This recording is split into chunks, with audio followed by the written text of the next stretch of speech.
Hello दोस्तों, स्वागत है आपका स्टॉक मार्केट की एक और नई वीडियो में। दोस्तों, आज की इस वीडियो में हम बात करेंगे पीएसयू सेक्टर के स्टॉक्स के बारे में, जो अपना रिन्यूएबल सेक्टर में अपना कदम बढ़ा चुकी है और वो अपना आईपीओ लेकर के आने वाली है। हम देख रहे हैं कि सरकार जो है वो लगातार रिन्यूएबल सेक्टर को बढ़ावा दे रही है, चाहे हम सोलर सेक्टर की बात करें या विंड सेक्टर की बात करें, या फिर हम जितने भी आपका रिन्यूएबल सेक्टर से चाहे हाइड्रोजन की बात कर ले या फिर हम बात कर लेते हैं आपका जियो थर्मल। तो लगातार सरकार जो है वो आपका रिन्यूएबल सेक्टर को बढ़ावा दे रही है। और साथ ही अगर हम बात करते हैं तो सरकारी कंपनियां भी आपका इस कदम में आगे बढ़ चुकी है। तो हम इन्हीं पीएसयू स्टॉक्स के बारे में बात करेंगे जो आपका रिन्यूएबल सेक्टर में कदम रख चुकी है और आने वाले एक साल के अंदर अपना आईपीओ लेकर के आने वाली है। तो हमारे लिए ये जो पीएसयू सेक्टर अपना आईपीओ लेकर के आएगी रिन्यूएबल सेक्टर की, जो इनके सब्सिडरी रहने वाली है, तो इसमें इन्वेस्टमेंट करना हमारे लिए बहुत अच्छा ऑप्शन हो सकता है अगर हम रिन्यूएबल सेक्टर में इन्वेस्टमेंट करना चाहते हैं। तो आज की इस वीडियो में हम बात करेंगे कि कौन कौन से पीएसयू स्टॉक्स हैं जो आने वाले एक साल के अंदर अपना आईपीओ लेकर के आने वाले हैं, और साथ ही हम इसके बारे में पूरा डिटेल से समझेंगे। तो चलिए दोस्तों, वीडियो शुरू करते हैं। लेकिन दोस्तों, अगर आपने मेरे चैनल को अभी तक सब्सक्राइब नहीं किया तो आप मेरे चैनल को सब्सक्राइब कर लीजिए और बेल आइकन को ऑन कर दीजिए, ताकि ऐसे ही स्टॉक मार्केट से रिलेटेड वीडियो आप तक आसानी से पहुंच सके और आप स्टॉक मार्केट से अपडेटेड रह सकें। तो चलिए दोस्तों, हम एक करके सबको देखते हैं। तो सबसे पहले अगर हम इंडिया की रैंक की बात कर लेते हैं तो देखिए, India rank as the world third largest energy consumer. आप देख सकते हो इंडिया जो है वो तीसरे नंबर पे आता है एनर्जी कंजप्शन में। और हम जानते हैं कि जितना भी एनर्जी कंजप्शन होता है वो हमारा अभी फॉसिल फ्यूल से होता है, चाहे हम कोल जला करके करते हैं या फिर गैस जला करके करते हैं। तो ये जो है वो बहुत ज्यादा पॉल्यूशन है। इंडिया का जो बहुत सारे बड़े बड़े शहर जो है वो बहुत ज्यादा पॉल्यूटेड हो चुके हैं। इंडिया जो है वो बहुत ज्यादा आपका ग्लोबल वार्मिंग से भी जूझ रहा है, और इसी के लिए सरकार चाह रही है कि हम जो फॉसिल फ्यूल जला करके चाहे हम प्रदूषण करते हैं या ग्लोबल वार्मिंग का कारण बनते हैं, उसको कम करके हम जितने भी है वो रिन्यूएबल एनर्जी में शिफ्ट करें। इंडिया का टारगेट है कि 2047 तक हम लगभग 50% रिन्यूएबल एनर्जी से जनरेट कर लें और 2070 तक हम जो है वो लगभग जो है 100% आपका नेट जीरो पे पहुंच जाए। ठीक है। और इसी के लिए हम बात करते हैं तो अभी जो है वो 45% जो है वो लगभग जो है वो डिक्रीज हुआ है इसका कार्बन एमिशन। अगर हम आगे बात करते हैं तो देखिए, इंडिया जो है वो 8.5 ईयर से आपका जो है वो इंडिया जो है वो रिमार्केबल 396% इंक्रीज हुआ है नॉन फॉसिल फ्यूल, यानी कि जितना भी रिन्यूएबल एनर्जी से जनरेट हो रहा है वो आपका 396% बढ़ा है। और टोटल अगर हम बात करते हैं तो 198.75 गीगावाट हो गया। ठीक है। और अगर हम बात करते हैं तो लास्ट 9 ईयर से जो 81.81 गीगावाट जो है वो मार्च 2024 तक हुआ है, जो कि आपका 30 टाइम आपका सर्च कर गया है। तो देख सकते हो लगातार जो है वो रिन्यूएबल एनर्जी में बढ़ोतरी देखने को मिल रही है। और इसी के तहत हम बात करेंगे कौन कौन सी कंपनी है। तो सबसे पहले कंपनी की अगर बात करते हैं तो सबसे पहली कंपनी है NTPC, national thermal power corporation. ठीक है। हम जानते हैं कि एनटीपीसी जो है वो बहुत बड़ी कंपनी है आपका एनर्जी जनरेशन करने के मामले में, और इसकी एक सब्सिडरी है एनटीपीसी रिन्यूएबल एनर्जी लिमिटेड। ठीक है। अब से नाम से ही रिन्यूएबल है, और ये जो है वो होली ओन सब्सिडरी है एनटीपीसी की, जो कि आपका रिन्यूएबल सेक्टर में जुड़ी हुई है। अगर हम बात करते हैं तो engage in the developing exploding solar wind and the hydro project, देख सकते हो अक्रॉस नेशन, यानी कि पूरे नेशन में सोलर विंड और हाइड्रो प्रोजेक्ट में काम कर रही है। इसको ये डेवलप करने का एक्सपेंसिव आपका इन्वेस्टमेंट कर रही है इसके। अगर हम बात करते हैं तो it is supplemented to the develop of the gigawatt scale renewable energy park and project in various state under the government of India. देखिए, अगर हम बात करते हैं ultra mega renewable energy power की बात करते हैं, पार्क जो लाने का जो गवर्नमेंट का स्कीम है, इसके तहत ये बहुत सारा गीगावाट आपका जनरेट करने की कैपेसिटी है और लगातार ये कर रही है। अगर हम आगे बात करते हैं NTPC green energy limited in the launch of IPO in the physical year ending मार्च 2025, यानी 2025 के मार्च तक के आसपास में ये आपका आईपीओ ला सकती है। और अगर हम बात करते हैं तो ये देखिए 25% ग्रीन एनर्जी में डिवीजन है इसका। ठीक है, जो पब्लिक शेयर में चल रहा है। और अगर हम आगे बात करते हैं with the objective of securing capital for the expansion of its non fossil fuel venture, यानी कि अपने नॉन फॉसिल फ्यूल जो आपका रिन्यूएबल सेक्टर है इसको बढ़ावा देने के लिए ये आईपीओ लेकर के आने वाली है। तो ये एनटीपीसी रिन्यूएबल एनर्जी लिमिटेड है, वो मार्च 2025 से पहले आपका जो है वो लेकर के आ सकती है। ठीक है।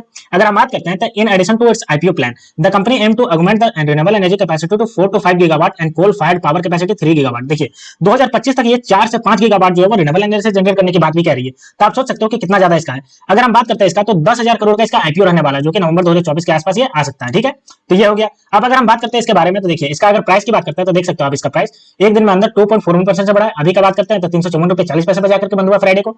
अगर 6 महीने की बात करते हैं, देखिए 6 महीने में आपका ये 44.24% का रिटर्न दे चुका है। एक साल की बात करते हैं, एक साल में देखिए 101% का रिटर्न दे चुका है।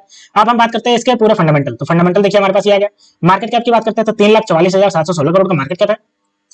आरओसी की बात करते हैं 9.83% का आरओसी। आरओई देखिए 12% से बढ़ रहा है। हाई और लो देखिए 172 रुपया से 380 रुपया पहुंच गया। और अगर हम फेस वैल्यू बात करें 10 रुपए का फेस वैल्यू, बुक वैल्यू देखिए 158 रुपया, और ईपीएस की बात करते हैं तो 20 रुपया 10 पैसा। तो आप देख सकते हो कि इसका आरओसी जो आपका 10% से आसपास से बढ़ रहा है और आरओई जो 12% से स्ट्रांगली बढ़ रहा है। तो ये आपको बहुत ज्यादा स्ट्रांग साइन है। और साथ ही अगर हम पी रेशियो कंपेयर करते हैं तो इंडस्ट्री पी 27.4 है, वहीं स्टॉक पी इसका 17.7 है। तो आप देख सकते हो इंडस्ट्री लेवल से अभी ये सस्ते दाम पे मिल रहा है। तो इसमें इन्वेस्टमेंट करना बहुत अच्छा खासा ऑप्शन हो सकता है। ठीक है।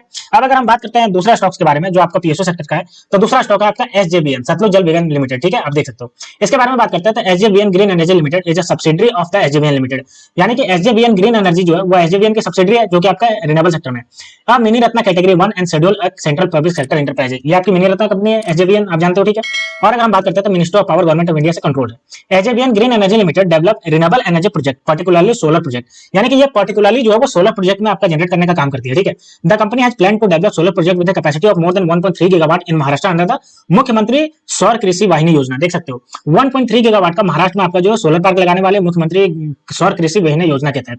आगे अगर बात करते हैं तो SJVN green energy limited with around 3.5 gigawatt asset in the pipeline is expected to incur significant capital expenditure for the renewable capacity addition with more than 15,000 crore in earmark from this purpose of financial 2025। तो आप देख सकते हो इसका जो pipeline में project है वो 3.6 गीगावाट का पाइपलाइन में प्रोजेक्ट है जो आने वाले समय में एग्जीक्यूट हो जाएगा। और बात करते हैं कि आपका 15,000 जो है वो इसमें इन्वेस्ट करने का पर्पस बना लिया, तो ये आपकी दूसरी कंपनी हो सकती है रिन्यूएबल सेक्टर में इन्वेस्ट करने के लिए। अब हम बात करते हैं इसका चार्ट पैटर्न। तो देखिए अगर हम एसजेवीएन की बात करते हैं तो 125 रुपये 50 पैसे पे चल रहा है। वहीं अगर हम एक महीने की बात करते हैं तो एक महीने में देखिए 1.05% से तेजी है। और अगर हम बात करते हैं इसका 6 महीने तो 6 महीने में देखिए 64% का रिटर्न दे चुका है अपने इन्वेस्टर को। अगर हम एक साल की बात करते हैं तो एक साल में आप देख सकते हो 245.73% का अपने इन्वेस्टर को रिटर्न दे चुका है। तो आप देख सकते हो कितना ज्यादा रिटर्न दिया। ठीक है, बात करते हैं इसके हम अगर फंडामेंटल तो देखिए फंडामेंटल मार्केट कैप की बात करते हैं तो 49,201 करोड़ का मार्केट कैप है। आरओसी देखिए 9.27%, आरओई देखिए 10.3%, हाई और लो देखिए 170 रुपया हाई गया और 35 रुपया 20 पैसा लो गया है।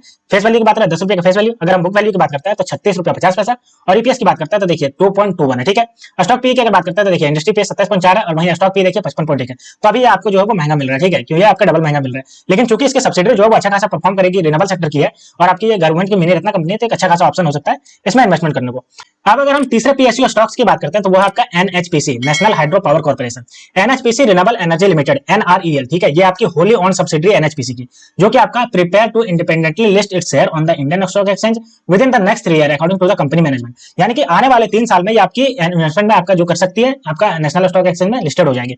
NHPC plan to establish solar project under NREL and subsequently transfer them to the subsidiary. NHPC anticipates commissioning 1000 megawatt of solar project under the NREL by the 2026-2027। आप देख सकते हो ये जो है सोलर पार्क लगाने वाली है वो भी 1000 मेगावाट कैपेसिटी का सोलर पार्क और आपका एनआरईएल के अंतर्गत 2026 से 2027 के बीच में लगाने वाली है। एनएचपीसी से target to increase its total install capacity planning to double its from 7000 megawatt to 14000 megawatt by 2027। देखिए अभी जो इसका वो 7000 मेगावाट अभी ऑपरेट कर रही है रिन्यूएबल सेक्टर में और इसको बढ़ा करके 14000 मेगावाट करने की बात कर रही है। अगर हम आगे बात करते हैं तो recently NHPC has entered into a memorandum of understanding यानी कि एमओयू साइन किया with the Rajasthan government for the development of a substantial 10000 megawatt renewable energy project in the state of the forthcoming year. यानी कि आने वाले समय में Rajasthan government के साथ इसने एमओयू साइन किया है कि 10,000 मेगावाट का रिन्यूएबल एनर्जी जनरेट करने की प्रोजेक्ट लगाएगी ये राजस्थान में। ठीक है, तो ये भी आपकी कंपनी हो सकती है रिन्यूएबल सेक्टर में इन्वेस्ट करने के लिए। अब चलिए हम इसके देख लेते हैं चार्ट पैटर्न को। तो ये देखिए हमारे पास इसका चार्ट पैटर्न आ गया। अगर हम एक दिन की बात करते हैं तो 0.75% से तेजी है। एक महीने की बात करते हैं तो देखिए एक महीने में 6.07% की तेजी है। अगर हम 6 महीने की बात करते हैं तो देखिए 80.92% का तेजी है। और अगर हम एक साल की बात करते हैं तो अपने इन्वेस्टरों को देखिए 114.68% का रिटर्न दे चुकी है।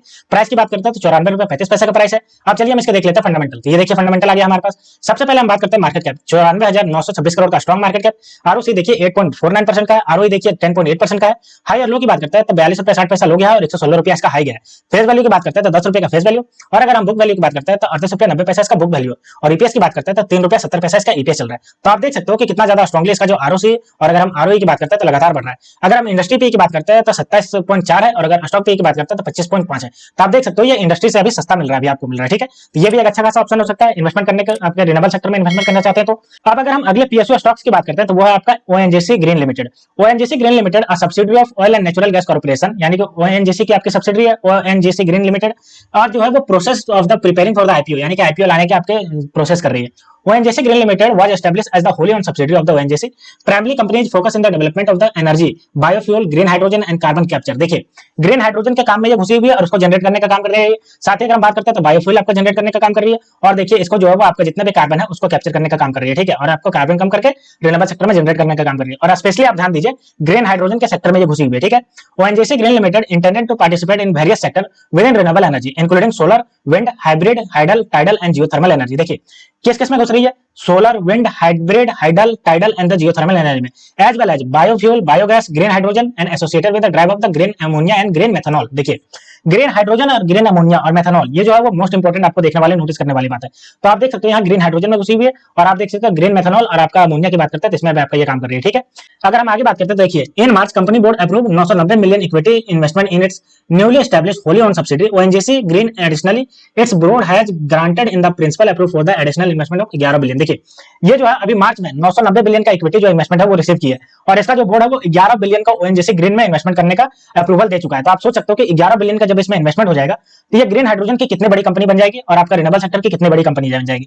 अब हम बात करते हैं इसके शेयर होल्डिंग पैटर्न को। तो देखिए अगर हम बात करते हैं इसके शेयर चार्ट पैटर्न को तो देखिए एक दिन में जो है वो 1.70% की तेजी है। अगर हम एक महीने की बात करते हैं तो एक महीने में देखिए 3.61% से गिरावट चल रहा है और अगर हम एक साल की बात करते हैं तो एक साल में देखिए 62.89% का रिटर्न दे चुके हैं। प्राइस की बात करते हैं 269 रुपया 75 पैसा यानी कि लगभग 270 रुपए के आसपास है, ठीक है। अगर हम बात करते हैं इसका फंडामेंटल, तो देखिए फंडामेंटल बात करते हैं मार्केट कैप, तो देखिए 3,39,982 करोड़ का स्ट्रॉन्ग मार्केट कैप है। अगर हम आरओसी की बात करते हैं तो 13.9% का है, आरओई की बात करते हैं 14.1% का, और अगर हाई और लो की बात करते हैं तो 150 रुपए से 293 रुपए तक पहुंचा है। फेस वैल्यू की बात करते हैं 5 रुपए का फेस वैल्यू, बुक वैल्यू आप देख सकते हो 246 रुपया, और अगर ईपीएस की बात करते हैं 33 रुपया 30 पैसा।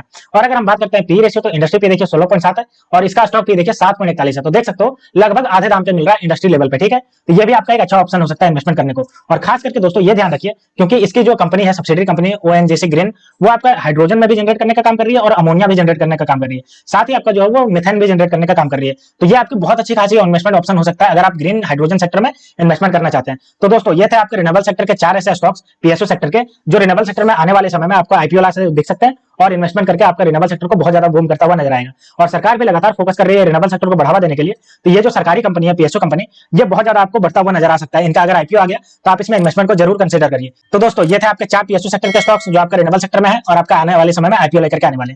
तो ऐसे स्टॉक मार्केट से रिलेटेड वीडियो देखने के लिए आप मेरे चैनल को सब्सक्राइब कर लीजिए। तो मिलते हैं दोस्तों नेक्स्ट वीडियो में, तब तक के लिए स्टे ट्यून्ड, थैंक यू।